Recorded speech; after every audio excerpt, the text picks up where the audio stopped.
A dangerous love, crossing the line of death. Yeong-suk and Min-su live in a village in the North Korean countryside. They grew up together. They also play soccer together in the neighborhood alley. When you're hungry, stay home. They shared corn porridge. They were the ones who filled their hearts before their stomachs. The world at that time. It was small but warm. But at some point, their paths quietly parted. Min-su wore a military uniform. Yeong-suk stayed at school. Yeong-suk grew up beautifully. I deeply missed Min-su, who had gone to the military. Even at the sound of the wind passing by, she raised her head, wondering if it might be him. Min-su also always missed Yeong-suk. He always looks at the distant mountains. But a few years later, they suddenly met again in the most brutal way. In front of Yeong-suk's house, wearing a bowler hat and black clothes, a middle-aged man with a dignified appearance. He speaks in front of Yeong-suk. Follow me. In that one word, all explanations are over. Then the man took the lead and went. She follows silently, the back of Yeong-suk following the old man. The local residents just look at me with worried expressions. Because everyone knows that it can't be stopped. Joy Group. The name meant laughter, but in reality, it was a place that disappeared.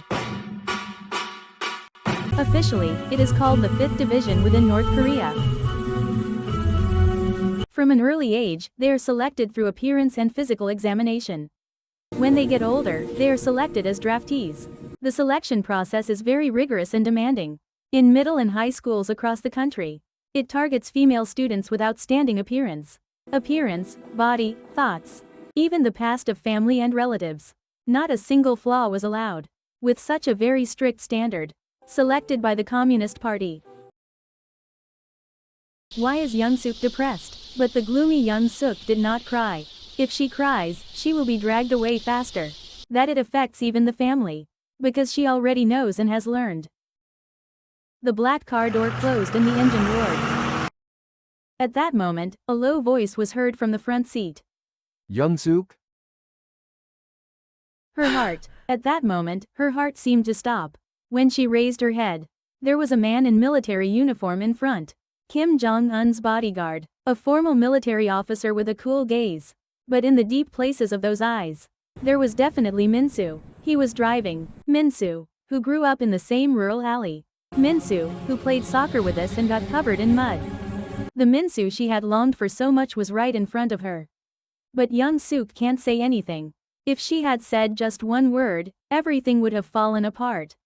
Yeong-suk kept her mouth shut and lowered her head slightly. Min-su was speechless too. But his hands, the hands that held the steering wheel, the hand was shaking slightly. Min-su knew, where this car arrives, that this is where Yeong-suk's life ends. Min-su, he was a bodyguard, he was trained to be loyal to orders. But, there was one thing he wasn't trained for. How to remember the old days. Min-su's expression hardened. He abstracted his childhood memories of playing with Yeong-suk. Min-su's expression hardened further. How much time has passed? The checkpoint lights are getting closer. The vehicle slowed down. In Min-su's head, Yeong-suk's face flashed before my eyes. Min-su, I'm scared. She had said this on that day as a child too. At that time, Min-su always did something to calm Yeong-suk down. Min-su suddenly stopped the car that was driving on a dark road. He got out of the car. He pushed the man next to Yeong-suk out of the car. It was such an amazing act. Then he locked the door and got back behind the wheel. And he ran away with Yeong-suk. Without looking back, gunshots tore through the night. Beeps, screams, confusion. After running away for a while, he suddenly stopped the car near a deep forest road. Get down now, run together quickly. That wasn't an order. It was a request. Yeong-suk ran. She was in so much pain that she felt like she was going to die, but she didn't stop. A dog barking from behind. A flashlight followed. She was running when she suddenly fell down. Min-su grabbed her in a hurry. When you were little too. When you fell, I picked you up. At those words, Yeong-suk cried for the first time. How far did you run? It was a long and arduous road.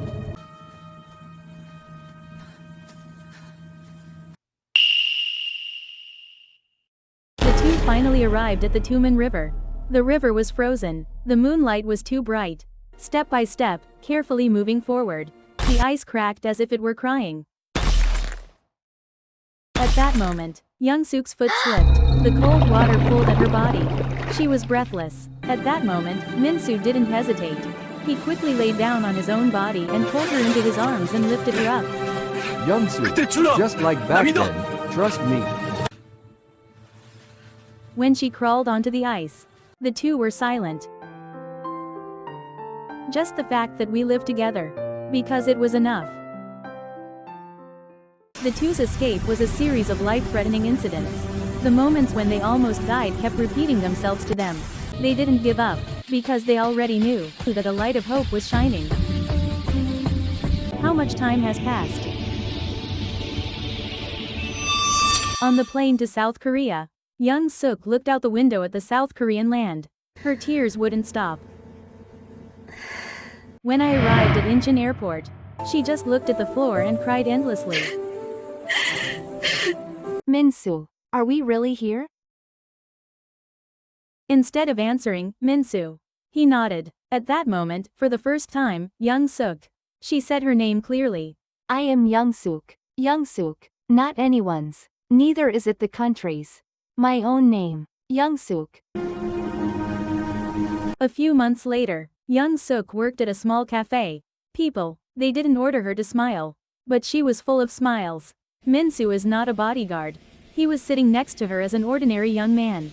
Yeong-suk said, Me. If you hadn't been there that day. Min-su shook his head. No, what you did was an escape for freedom. But thank you for running away with me. 고마워. This story, it's not a hero's story. A choice by one person who could not let go of his memories. And, this is the story of one person who believed in that choice and ran together. It was a dangerous choice of love.